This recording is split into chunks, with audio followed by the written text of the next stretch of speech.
안녕하세요. 알아두면 쓸모있는 우드워킹의 정석 유지현우입니다.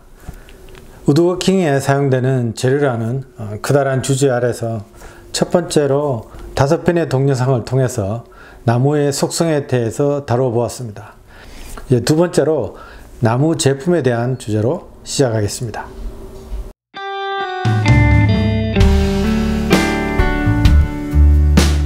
전통적으로 우드워킹에 사용되는 중요한 재료는 나무입니다. 좀 더 구체적으로 표현하자면 자연 상태의 나무를 베어서 일정한 두께로 길이 방향으로 길게 자른 뒤에 건조 과정을 거쳐서 만들어지는 럼버를 의미합니다.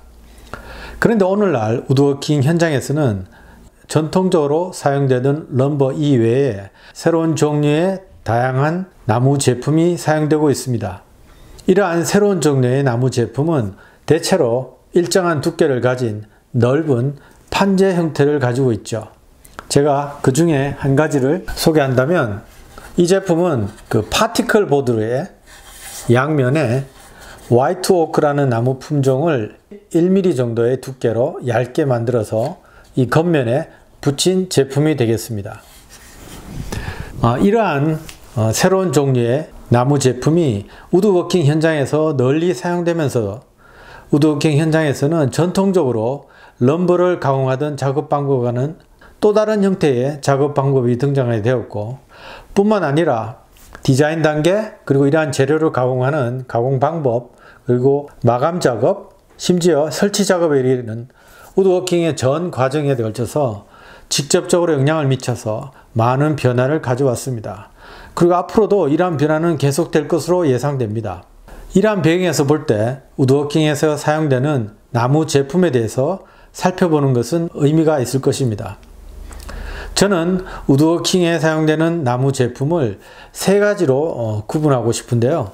첫 번째는 럼버입니다. 말씀드렸다시피 럼버는 전통적으로 사용해오던 자연 상태의 나무를 베어서 일정한 두께로 길게 길이 방향으로 자른 뒤에 건조 과정을 거쳐서 만들어지죠. 이러한 럼버는 두 가지로 구분할 수 있는데, 일반적으로 사용하는 가구를 만들기 위해서 사용되는 럼버와 프레이밍 럼버 두 가지로 구분할 수도 있습니다. 두 번째는 manufactured wood 또는 man-made wood 또는 engineering wood와 같은 다양한 이름으로 불리는 것입니다. 앞서 제가 보여드렸다시피 일정한 두께를 가진 넓은 판재 형태를 띠고 있는데, 이러한 재료는 대부분 럼버를 생산할 때 발생하는 부산물, 예를 들면 톱밥이나 작은 나무 조각들 또는 나무 껍질 등을 가공해서 만들어집니다. 제품에 따라서는 겉면에 마감 작업을 완료하여서 생산되기 때문에 실제로 그 종류는 엄청나게 다양합니다. 무엇보다도 이러한 매뉴팩처링 우드의 가장 큰 장점이라고 하자면 공기 중에 상대 습도의 영향을 받아서 수축과 팽창이 거의 일어나지 않는 데 있습니다. 반면에 이처럼 절단면이 노출되는 경우에는 이 절단면을 처리하는 일종의 엣지 밴딩이라는 특별한 과정이 필요합니다. 세 번째는 집선목입니다. 자투리 나무를 일정한 규격으로 잘라서 붙여서 넓은 판재 형태로 만드는 것인데요. 원목 가구 중에서 이러한 집성목을 사용한 예를 볼 수도 있고요. 그리고 목공방에서 실습용으로 사용하기도 하죠. 이제 이 말씀드린 세 가지 나무 제품에 대해서 알아보도록 하겠습니다. 럼버는 자연 상태의 나무를 일정한 두께로 만들어서 길이 방향으로 길게 자른 뒤에 건조 과정을 거쳐서 만들어집니다. 앞서서 5편의 동영상 나무의 속성편을 통해서 설명드렸던 내용은 모두 럼버와 직접적으로 관련이 있는 내용입니다. 그런데 이러한 럼버는 가구를 만들기 위한 재료로 사용되는 럼버와 그리고 목조주택의 골조로 주로 사용되는 프레이밍 럼버로 구분해서 살펴볼 필요가 있는데요. 먼저 가구재로 사용되는 럼버에 대해서 말씀을 드리자면, 첫 번째로는 이러한 럼버는 함수율이 6%에서 8% 정도로 조절이 되어서 만들어집니다. 이미 말씀드렸다시피 럼버는 공기 중에 상대 습도의 영향을 받아서 수축과 팽창이 지속적으로 일어나는데, 이러한 수축과 팽창을 가능하면 줄이기 위해서 이렇게 함수율이 조절이 되는 건조 과정이 필요한 셈입니다. 이 가구제로 사용되는 럼버는 일반적으로 두께는 어느 정도 약속이 되어 있지만 너비나 길이는 특별한 규정은 없습니다. 이 말은 통나무에서 럼버를 생산할 때 가능하면 많은 양을 확보하기 위해서라고 해석할 수 있겠죠. 또 럼버를 생산할 때 길게 자르는 방법에 따라서 세 가지 방법으로 럼버를 나누는데, 그 첫 번째는 플레인 썬 럼버, 그리고 두 번째는 쿼러 썬 럼버, 세 번째는 리프트 썬 럼버가 바로 그것입니다. 보통 럼버를 볼 때 이 넓은 면을 페이스 그레인, 그리고 길이 방향의 긴 이면을 엣지 그레인, 그리고 이 단면을 엔드 그레인이라고 표현하는데, 이 각각 세 가지 럼버가 보여주는 페이스 그레인이나 엣지 그레인의 엔드 그레인의 전형적인 모양은 제가 그림을 통해서 다시 설명드리도록 하겠습니다. 플레인 썬 럼버입니다. 플랫 썬 럼버라고도 불리기도 하는데요. 전 일반적으로 가장 흔하게 찾아볼 수 있는 럼버의 형태이죠. 통나무를 위에서부터 아래로 일정한 두께로 차곡차곡 잘라내는 방식입니다. 전형적으로 우리가 볼 수 있는 페이스 그레인과 엣지 그레인, 엔드 그레인의 나뭇결 무늬의 그림입니다. 쿼러 썬 럼버의 경우는 조금은 더 까다로운 방식으로 럼버를 잘라내게 되는데요. 보여지는 그림에서 페이스 그레인과 엣지 그레인, 엔드 그레인의 나뭇결 무늬를 잘 살펴보시기 바랍니다. 이때 페이스 그레인과 엣지 그레인의 나뭇결 무늬는 다르고요. 그리고 엔드 그레인에서 60도와 90도라는 의미가 나뭇결 무늬의 경사도를 의미합니다. 리프트 썬 럼버의 경우는 쿼러 썬 럼버의 경우와 조금은 다른 형태로 잘라내는데 전형적으로 보여지는 나뭇결 무늬의 패턴입니다. 앞서 쿼러 썬 럼버와 구분이 되는 것은 페이스 그레인과 엣지 그레인이 둘 다 비슷한 형태로 나뭇결 무늬의 패턴을 보여주고, 엔드 그레인의 경우에는 쿼러 썬 럼버의 경우보다 경사도가 더 완만한 30도에서 60도 정도임을 알 수 있습니다.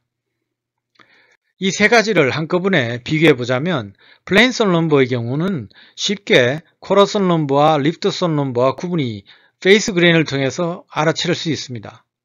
그런데 쿼러 썬 럼버와 리프트 썬 럼버의 경우를 구분을 되는 방법은 페이스 그레인과 엣지 그레인을 동시에 살펴봤을 때 서로 동일하지 않고 차이가 나는 것은 쿼러 썬 럼버이고, 비슷한 형태로 길이 방향으로 평행한 게 보인다면 그것은 리프트 썬이라고 할 수 있고요.